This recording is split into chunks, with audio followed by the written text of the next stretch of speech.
That was Carrie Wang, and she is actually a part of the China National Orchestra.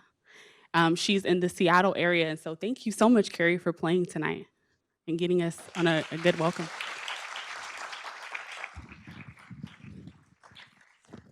So thank you all for coming. My name is Sarah Ballard. I am one of the community relations coordinators here at Bellevue in neighborhood outreach, and I'm here joined by my fabulous boss. No, he did not pay me to say that. Mark Hellman, who is our outreach manager. And so we just want to welcome you tonight. We know that there's some people that are new.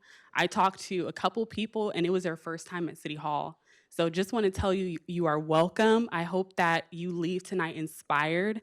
I hope that you're able to learn something from one of the artists and connect, because what Cultural Conversations is a program that's really about sharing different perspectives, connecting with the community. So that's what tonight is about, and we're gonna hear from some amazing artists, but thank you so much for joining us. I'm gonna pass it over to Mark. Thank you, Sarah. So this is Sarah's first evening forum to host. She's hosted a couple of other events, and we've done something out in the community that we called Festive Family Photo Day back in December, and had a bunch of folks come to Crossroads. So just very much encouraged about connecting with new folks in our community and folks that have been here a long time that we get to learn from everyone. So at the very beginning, we want to welcome our council members who are here this evening. We may have a few more that join us, but Jared Neuenhouse, council member, is with us this evening. And then council member Dave Hamilton is with us tonight as well. As Sarah said, we're going to have time to be able to enjoy hearing from 4 different artists this evening. We're just very grateful to have them with us. And then we'll have time for you to be able to visit with them and enjoy some food. And then we're going to hear from Champagne Honeybee, yes. I'm going to remember the name because I always get it wrong, but Champagne Honeybee is going to be playing with us as we eat this evening. But first, we want to have a welcome from our Deputy Mayor, Mo Malakoutian. Mo.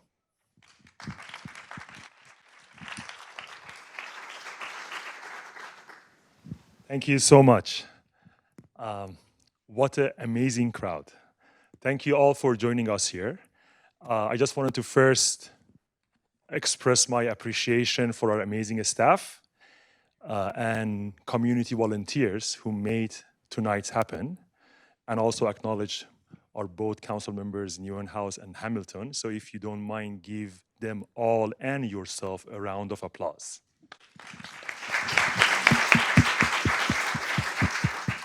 Here in the city of Bellevue, our vision is clear. We welcome the world. Our diversity is our strength. And this is something that we celebrate every day. Culture Conversation is a testament to our commitment to our community, to fostering relationships and creating a sense of belonging that we have been talking about it for a long time.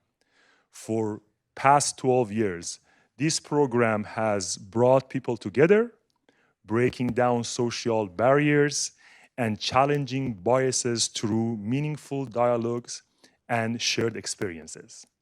But tonight is more than dialogues. Tonight is about arts.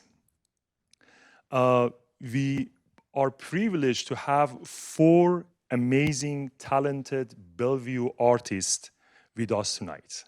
And they are going to share their creative journeys and personal narratives. I am so excited to learn from them, and I hope you do all. As we all know, art has a unique ability to connect us on a deeper level, allowing us to see the world through another person's eyes.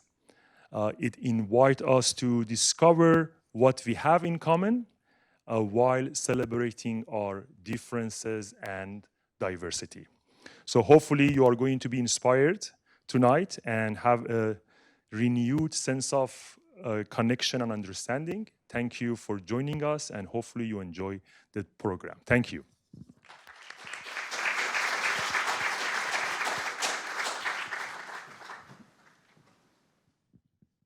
Thank you. So we are going to ask the panelists, without further ado, to come up. But as they are coming up, I want to introduce my co-host for the night, who I am so happy that she's co-hosting this event with me. She is amazing. She is I want to get this right, our Arts and Creative Economy Manager, also known as our Arts Manager, who is an artist herself, but she is just so full of personality. When I first joined, because it hasn't been a full year yet, but she took me all around Bel Red and she showed me just the city's vision for Bel Red with such enthusiasm. And so I'm super happy to be co-hosting this event with her this evening. Lori Hoffman. Thank you, Sarah. I think I'm on. Thank you, Sarah. As Sarah said, I'm Lori Hoffman. Hi, I'm your art manager.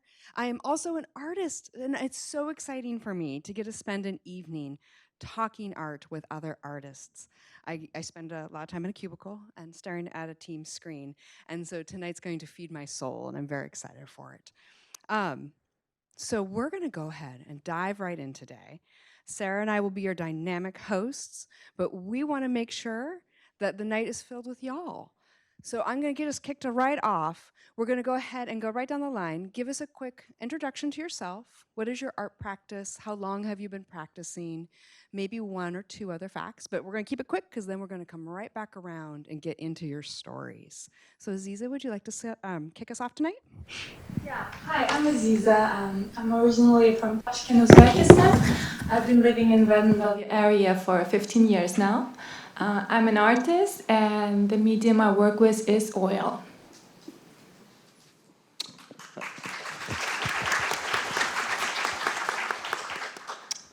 My name is Raja Ali Muthu. Moved here 14 years ago to Bellevue from Houston, Texas. My art is doing pop-up events that I highlight both music and art. Also a musician. I play in a band called Between Two Gregs. I'm not one of the Gregs, but and yeah, I'll talk more A little about bit myself. between two bushes there, a little bit. Yeah. Yeah, a little play on that.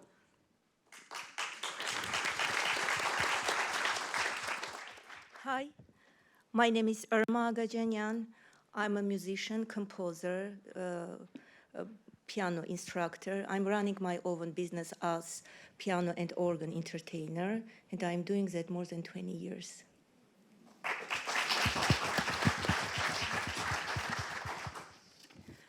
Good evening. My name is Noreen Breyer. I'm a human rights advocate, and I use photography to share the experiences of survivors of genocide around the world. I also want to quickly wish everyone a happy Nowruz.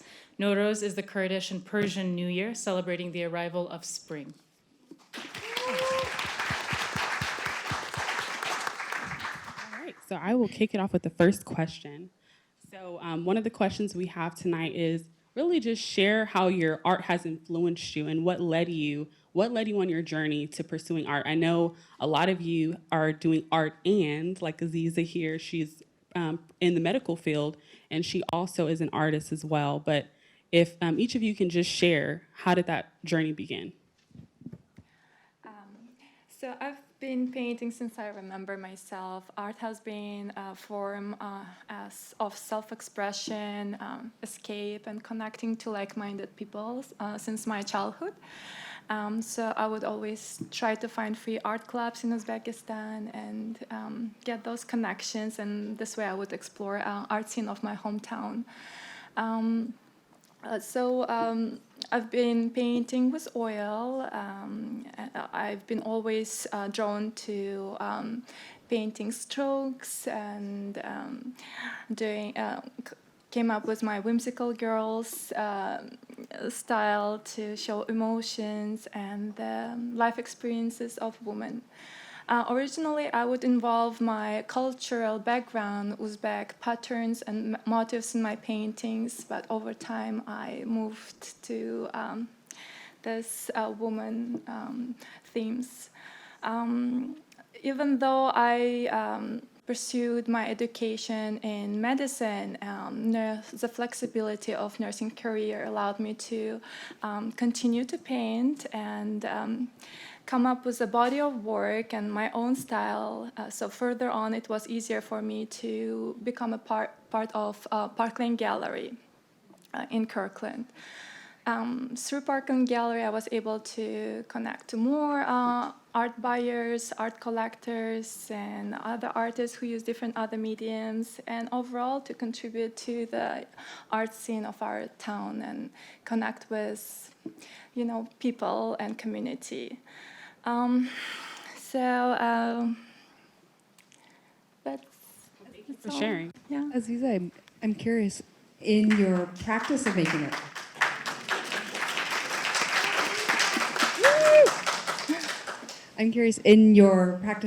art, did you feel that there was a moment that your art practice itself gave you strength, or a particular moment of joy in your practice as you've been growing your portfolio and career? Yeah, as a human beings, we have low moments, struggles, difficulties, but being good in one thing, like art, is always given me the strength. Whenever I will feel down or something doesn't come out the way I would like to, I would just, even as a child, I would remember that, there is painting and art, and I'm good at it. So also, when you're creative, you think and look at the world a little differently, and bringing my paintings to the public view allowed me to connect to like-minded people. This is how I met Raj and some other creatives here. So it done a lot of things. Thank you. I actually want to ask that question to Irma as well. You have an amazing story, and would love for you to share just how you started the journey of art. Sure. I'm original from Armenia, and from the childhood I was attending a lot of field trips. And I remember the time when one of the field trips from the School of Music was Ballet Gayane by a famous Armenian composer, Aram Khachaturian, and it was a scene, Dance with a Sword. And after returning at home, I told my parents I want to become a musician. And from that point, I was 9 years old, I started to take more seriously approach to my art. Yeah. If you had an opportunity to look at the brochures as you were coming in, you would have seen that Noreen was actually, her art has been featured at Harvard University and also the BBC. So please share, Noreen. Thank you for having me. So actually, I grew up here in the United States, proud of my Kurdish heritage. I was always curious about the political context of my family's migration to the United States. And as I began poking around, I heard stories of my family members who survived decades of targeted ethnic cleansing, assimilation, and more recently, they fled the genocide of Kurdish people under Saddam Hussein. So I began to examine how exactly the world around me operated. And as a very naive 17-year-old with very limited skills, I sought solace of the works who lived before me. So we can learn how to prevent further senseless massacres and how to confront the consequences of those that had already taken place. Specifically, I remember reading Raphael Lemkin, who introduced the term genocide. It was because of his study of Jewish and Armenian people that we arrived at the concept of transitional justice. So this led me to create my first work of art, which you'll have the ability to view after this panel, to hear the first stories, the firsthand testimonies of Yazidi survivors of genocide who fled ISIS. So these were portrait photographs of different survivors, and in particular artists who had fled ISIS on foot, who were not only depicting what they had endured, but depicting elements of their culture so that their identity wasn't restricted to specifically genocide, but something much more than that. Wow. Raja, I was wondering, can you share a bit of story with us about how you started on your artistic journey and what influences you? Yeah, so just to go a little bit in detail of my art, it's again pop-up events that highlight music and art. For those of you that what is that? So the last 2 years, I've been partnering with local businesses to throw these parties. Working with my partner in crime, Stephanie, who's sitting out there, who used to be the GM of Third Culture Coffee out in Main Street, or in old downtown Bellevue.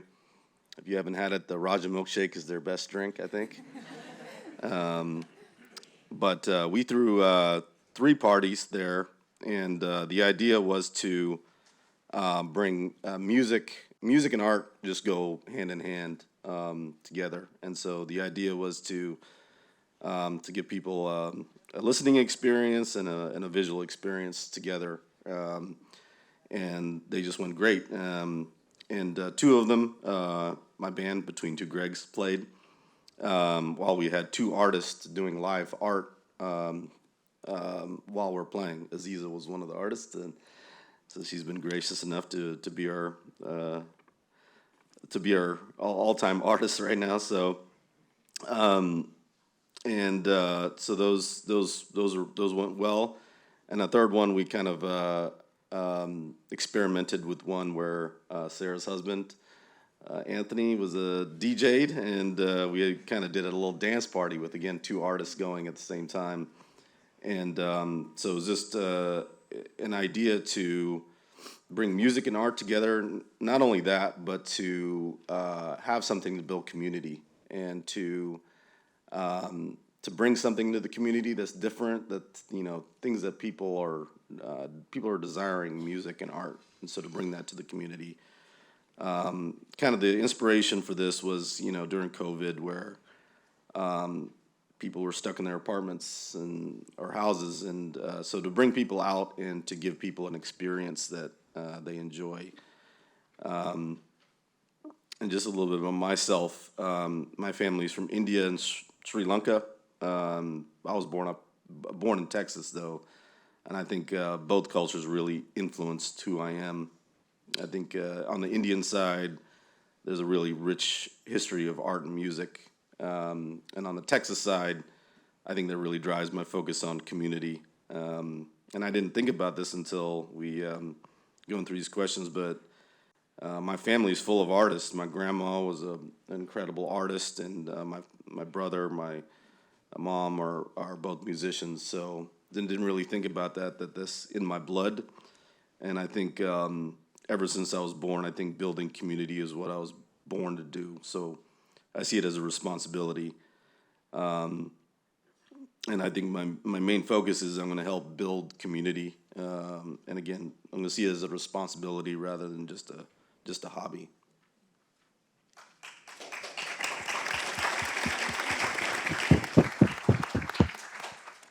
I'm curious, do you think that the collaborative art practice that you engage in, so music requires others, do you think that the art practice influenced your desire for community, or do you think your desire for community influenced the art practice you chose? It's a good question. I think maybe a little bit of both. I think both play off of each other. I think definitely art in itself is has community built into it, because it's something you're providing for others, bringing people together. And I think, again, my desire for building community, I knew that music and art were a good way of drawing people in and building that community. So I think a little bit of both, I would say. So soon we're going to open it up to all of you to ask questions. But one last question I wanted to ask is, what's one thing that you would like everyone to know, the audience to know about you as an artist? It could be just your journey as an artist, but what's one thing that you want them to understand or take away from this evening? Well, I want to talk about the beer also. It was very hard when I came in the United States, and especially in Bellevue, the language. So language, it was learning the new language. It was very hard for me, and even to go out and communicate with the people. But having a patient, and as I told myself, a baby step, and with a patient, I learned a new language. So that was a very hard thing for me as an artist. Yeah. Did you find that using the language of music helped break that down some? Because music's fairly... That's true. That's true. But before that, I was volunteering with my children in a kindergarten, in a childcare, which helped me to learn the language with them. I remember when I say, "What is this one?" and they say, "Mommy, this is it's called boy," and language with them. So, and after that, sure, music. Yeah, that's true. something else that came to my mind as well. Aziza had shared as we were just talking and preparing for this event, her first time at City Hall, which was actually in this room. And I don't know if you want to share that story with us today. Yeah, over 15 years ago, after a couple years of me, like 15 years ago, I was here getting my citizenship and just starting off taking prerequisites for nursing. I had my first child, Saida, and was so nervous. Everything was new and seemed so hard to achieve. But I probably got it from my dad, but if I feel like doing something inside, I would just try to do it. So it was hard to find a gallery and then to get that strength to try it, to bring the painting, to show it. I was very unconfident, and now, people recognize my paintings, and I have a good artist connection and community, and I have bigger aspirations to bring art more into the community, involve immigrants and other cultures, make it much more rich. And it's beautiful. So always listening to your heart and just doing it if you feel like it needs to be done. And my understanding is you were sworn in this room, right? I was. Yeah. I was just such a complete circle. Yeah, now you own the To right dais. There we are. place. Yeah, in this room I had a picture taken and getting my citizenship, and I had my family here. So again, they're all here. So we really want tonight to be interactive. We have a couple more questions, but we want to open up to the audience as you've heard a little bit about their story. I'll come around with the microphone and please share. And please say your name. Hello, my name is Jerry. Nice to meet you all. I have a huge passion for art. Do a little bit of art myself. And one question I have for you all is, how do you want people to feel when they are interacting with your form of art? I can take a stab at this question. I think specifically when dealing and interacting with my art, I want people to leave feeling capable of making an impact. I think too often, in particular with my art, we sit and we look at people who have been displaced because of violence. We talk about the reason of this displacement. We talk about how to help them, and then we drive away and nothing ever happens. And I think this can be good for us to take an opportunity to think about how to bridge that empathy with action. So I'm always worried about leaving an impact as the main component of my exhibit.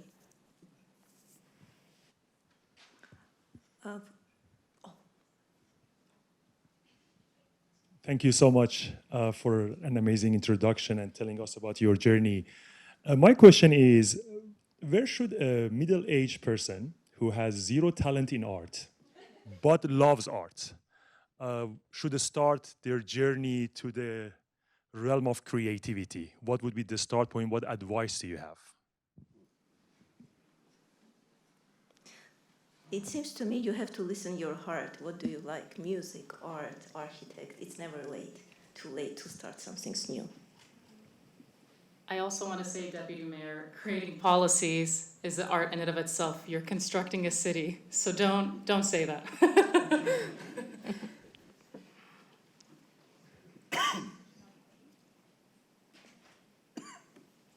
Hi, my name is Cynthia. Thank you all for what you do. It's wonderful.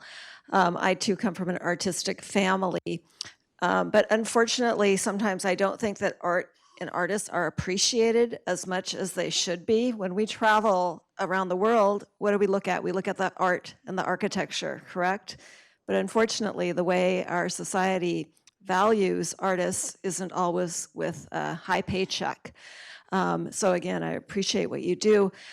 What would you say to young artists who want to pursue their art and want to perhaps make a career out of it, but they're facing these obstacles? For me, I think my family, my husband was very helpful because without him, I couldn't continue my career. And I know a lot of musicians who quit and they got the second education, because it's true, it's very hard to make decent money only with the art, unfortunately. Yeah, just supporting family, that's important, very. I also have two daughters. One of the things children are missing is I feel like being bored a little. Boredom sometimes brings these ideas to head, or makes a child to grab a book or a pen and draw. So to connect to the space and quietness and create. So that what I would tell kids, to just have some time to connect to themselves.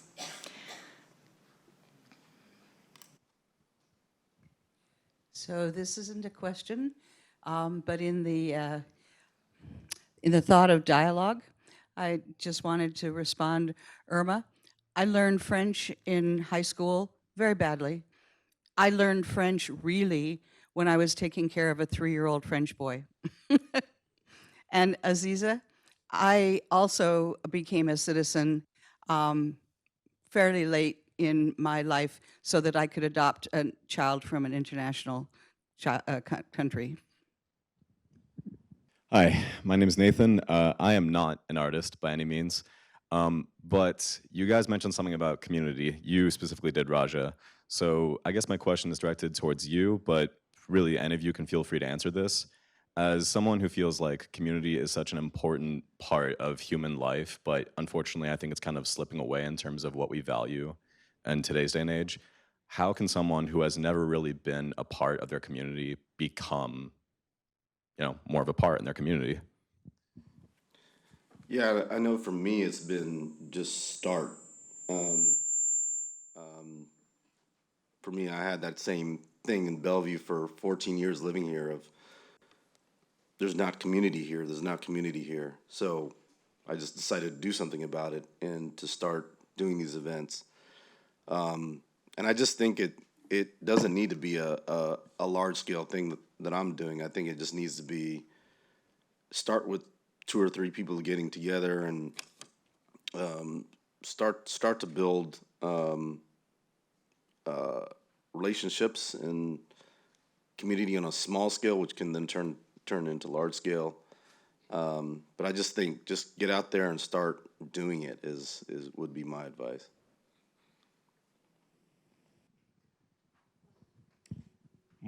All right, my name's Anthony Ballard, and first thing I want to say is that me and my wife own an Aziza piece, so let's make her really famous so that the value will just go up, and then my grandkids will have the painting that we can give to them. So it's a really amazing piece. And then I just wanted to ask you guys, who are some of the artists, musicians, movie directors, whatever, that inspire you in your work so that we can learn even more about you and what you do?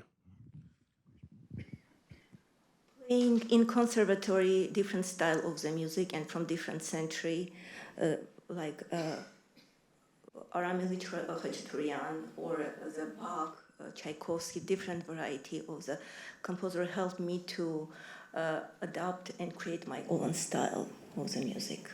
Yeah. Sometimes art can be creation of the art, subconscious. You sometimes don't know what had been inspiring you. I was able to connect my style to 2 artists, Van Gogh and Klimt, in my styles.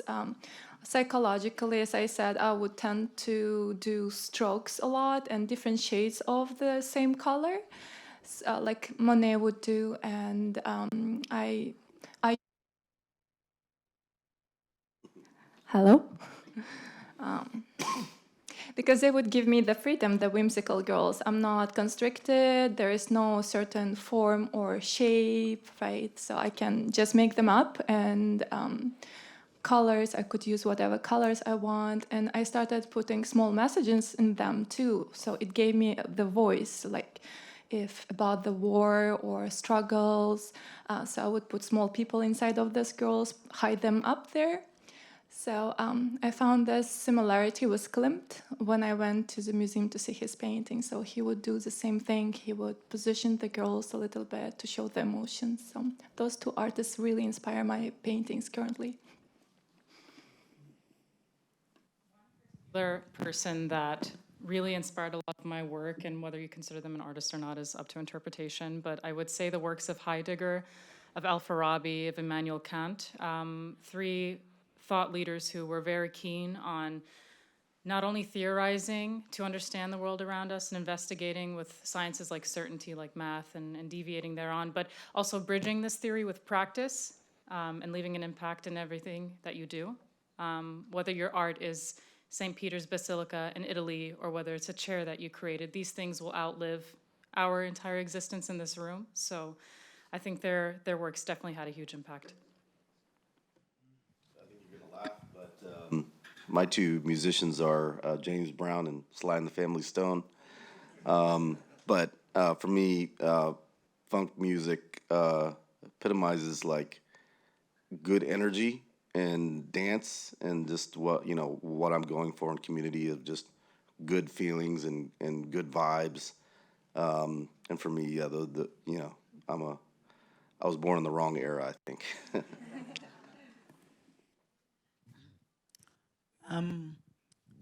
Hi, my name is Adam.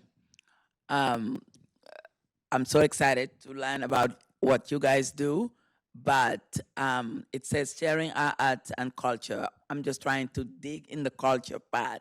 How do you dive into culture? Because Bellevue is so diverse. I came here in 1999. And how do we find you? And how do we connect with you, with kids, youths, so that they will continue growing and adoring what's around them?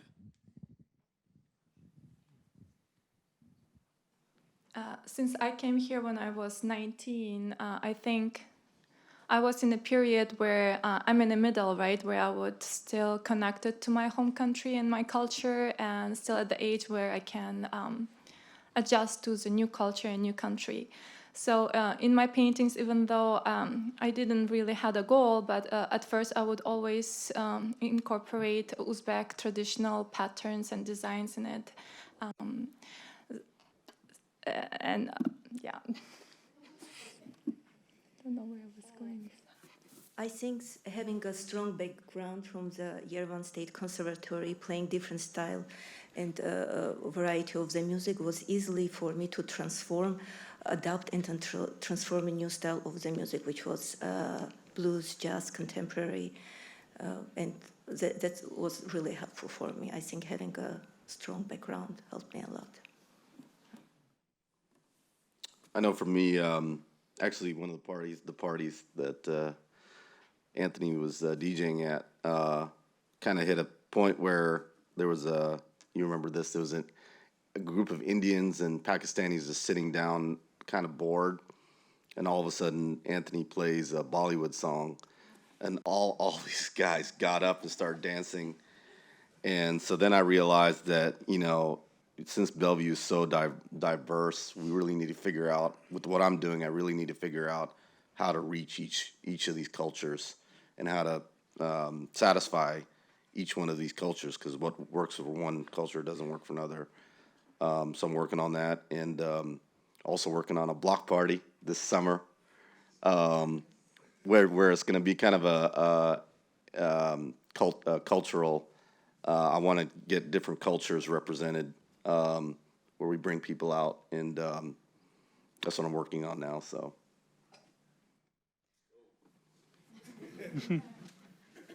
I grew up as the only Kurdish person in my town on the suburbs of Dallas, Texas, which was really fun. And then I came to Bellevue, I think still as the only Kurdish person in Bellevue, Washington. There's not many of us here. So finding community, for me, I've never really had a strategic way, but instead I sometimes sit outside a French bakery and I get to talk to Algerian grandmas, Russian grandmas. Sometimes I've played chess with a few Ukrainian grandpas. It's really a great way to get connected that way, through chess and through just speaking every time. I'm fairly recent to Bellevue as well, so this is my first form of community engagement, which is a really nice way to engage, might I add. But I'm really looking forward to getting further involved. And I'd love to connect with you as well afterwards. I'd love to learn how to get further involved. Are there any further questions? Oh. Hello, I'm Jeremy, and Mr. Raja, thank you for letting me be myself. Yeah. You all have said some things that are pretty poignant, each of you, and you've mentioned artists from times past, which reminded me of the fact that no matter what form yours is, art is timeless. And I'm imagining that for each of you, there has to be a vision you have of how your art outlives you. And so my question is, being that you are from so many different places in the world and have been so many places, and yet you ended up here, how is it that you believe that you are immortalizing your work for this area of the world that you find yourselves in?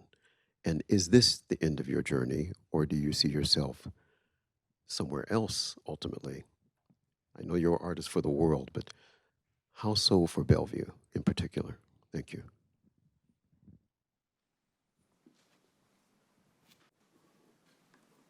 I truly think, you know, I've traveled quite a bit for work, so I've been around the country, around the world.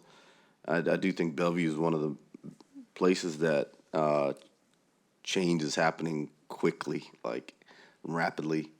And I think there's an opportunity here for us to be, to define what the city is going to be. And I think that, yeah, the things that we're doing is going to just make a huge impact, and it's just a huge, it's just going to leave a huge mark. Where, you know, where other cities you may not be able to do that, but as far as what's next, I haven't thought about that, but I'm thinking about tomorrow, and I'm going to be in Bellevue.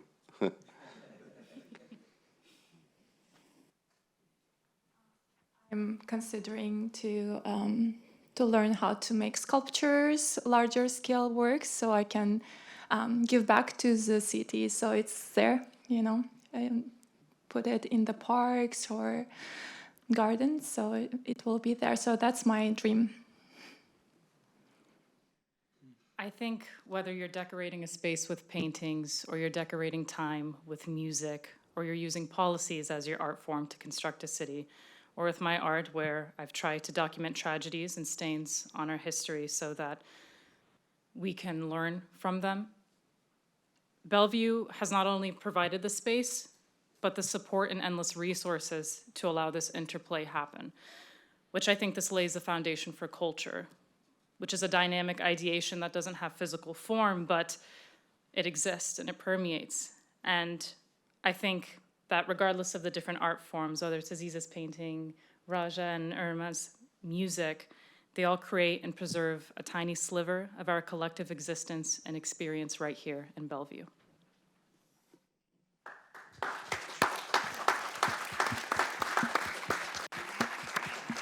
Well, I just wanted to take a moment to thank all four of these amazing artists for being with us tonight. Thank you for taking the time to be here and away from your friends or family, or I guess, as you said, in your case, you brought your family, so thank you. I also want to thank our community outreach staff and our art staff for bringing this event together tonight. My one question was for Narine.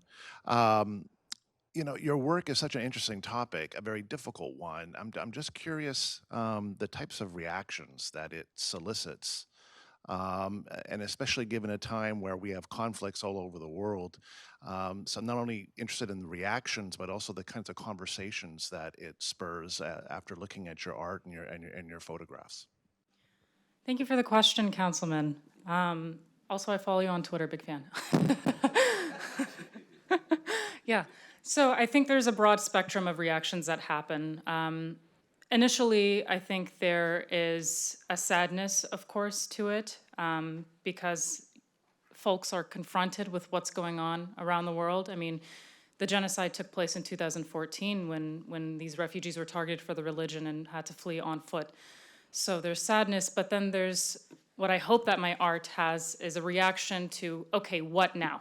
We know what's going on, how can we help? Which is great because there is a call to action provided where we go and we install solar panels and build community centers for folks still living in refugee camps so they can take warm showers, have a proper place that's air conditioned in the hot Iraqi summers, which are brutal, might I add. But beyond that, I've also had the opposite side of reactions, which is, well, do you know why this happened? And then an array of political projections onto me. So there's different reactions, certainly, but I'd like to say that most of them have been rather positive. So, Raja, despite the fact you said you're only thinking about tomorrow, when you do finalize the plans for the block party, you will, of course, send that out to all the Cultural Conversations email list, right?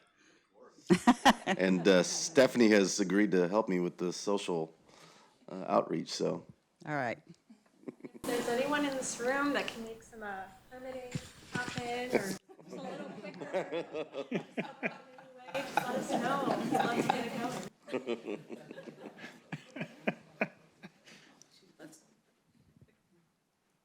After yours, we'll do one more final question if there's anyone else, and then we'll have some final thoughts. Hi, my name is Daisy Yen. I am an art therapist, and I really appreciate all the artwork which are displayed today. And I feel after view the artwork, I feel my emotion was evoked. You know, I have my empathy, I have my sadness, and then my heart was touched. And I, as an artist, I wonder what would you suggest or plan to interact with viewers like me. And I feel art, like you are a professional artist, but it seems to me there's a gap between professional artists and the participants, as most of us feel we are not an artist. And personally, I think that's not true because everyone can be creative and everyone can have their own way to express themselves in their own way.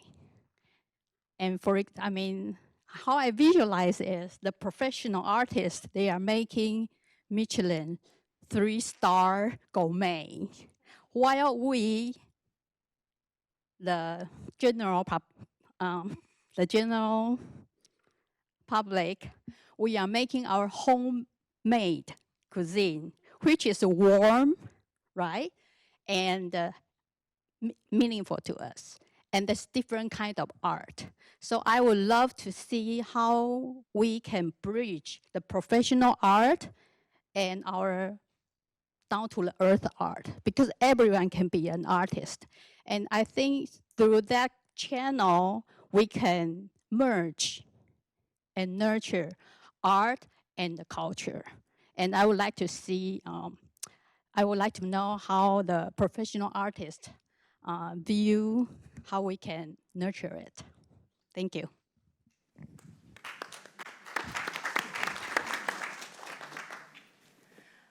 For me, I hope through my music, everyone can connect their own story and heal their soul. So if you hearing any music, you like it and you connect and you can feel the emotion, that means our artist's work is well done. I think by no means am I a professional artist. Actually, I remember creating this art and telling my parents that Harvard wanted to display it, and my mom was like, okay, did you get into law school? And I was like, no, I didn't. So, so it happened. I mean, the amount of resistance I've endured beyond my own parents' judgment is that I was Kurdish, and I was sitting in a class one day in college in Boston, and the professors were advocating for the very same policies that led to the photos that you'll view, which is refugees sitting in a tent without basic access to resources. There's going to be a lot of people standing in your way, so don't be the person to stand in your own way. Your art is very important, and by no means is there professional art. And I'll leave it at that, yeah.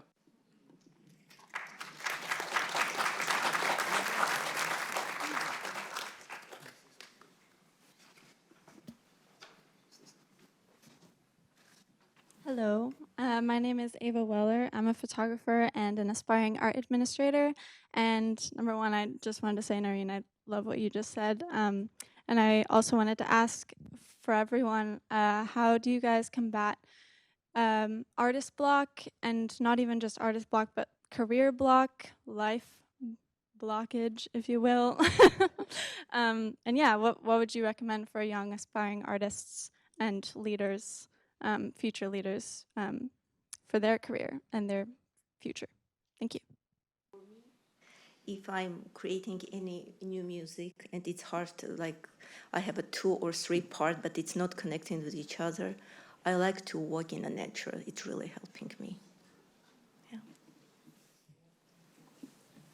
I think through my journey, I hit a lot of self-doubt and insecurity, like I can't do this, and I think for me it was just kind of pushing through it, kind of just doing it. Break helps. Taking a break, trying different form of the creativity or art. If you do photography, you could try painting or taking pictures of some other objects. We all artists get this creative block of doing the same thing, get burned out a little bit, or things that are going on in life. So just taking a break has been helping me. I believe it was Michael Duchamp who began Dadaism, and I'm forgetting the year it was. And he was so tired of art institutions that he placed a toilet on a piece, what was it? I think it was on a podium, and he said, "This is my artwork." And people were so enthralled by it that they actually institutionalize it and now display it at the Guggenheim and all these other phenomenal New York prestigious museums. So that being said, it's in the midst of your own creation, whether in frustration or in happiness, that it's when you least expect it that this art will take off. And one piece of advice is to always create for yourself, not for an audience. Don't wait for the world to catch up. All right, I said last question, but now it's for realsies, the last question.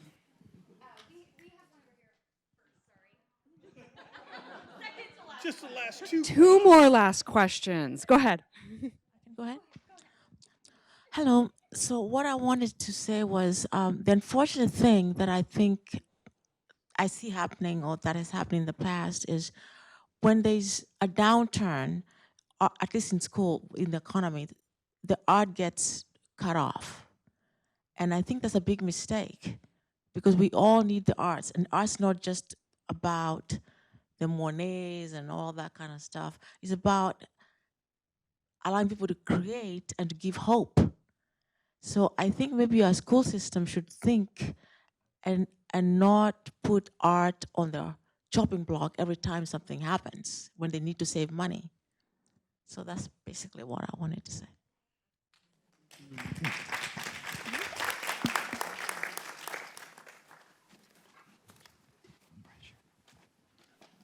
Aaron, I have a question specifically for you. My name is Ryan.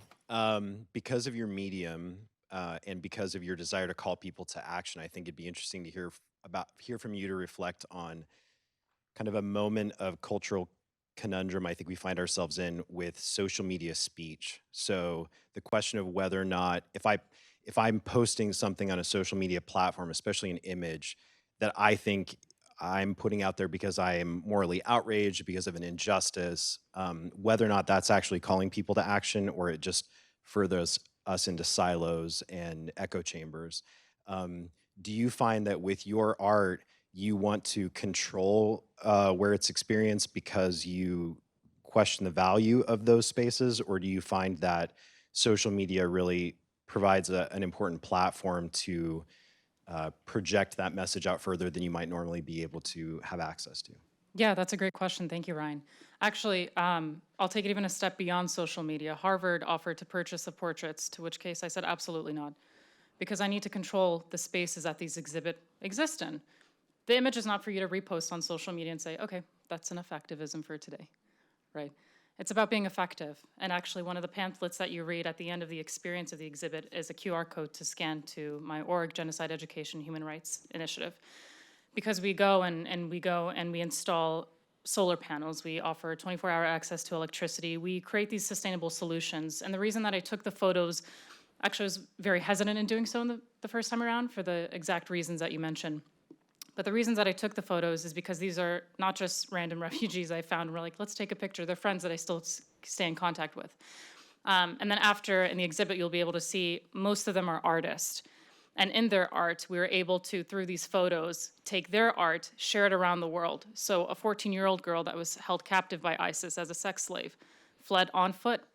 And after fleeing, she was painting images of what she had seen, what her community has seen as Yazidis. And also, beyond that, depicted cultural traditions of her people and her community.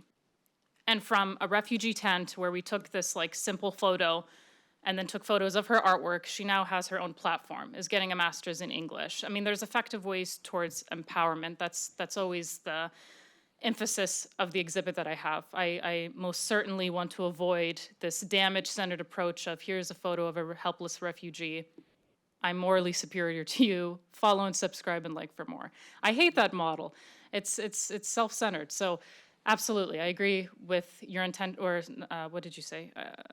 You said specifically this use of social media. I think it can be helpful in disseminating different types of information, links towards fundraising, so on and so forth, but can also breed this, what is it, malignancy of doing nothing and feeling as though you did something.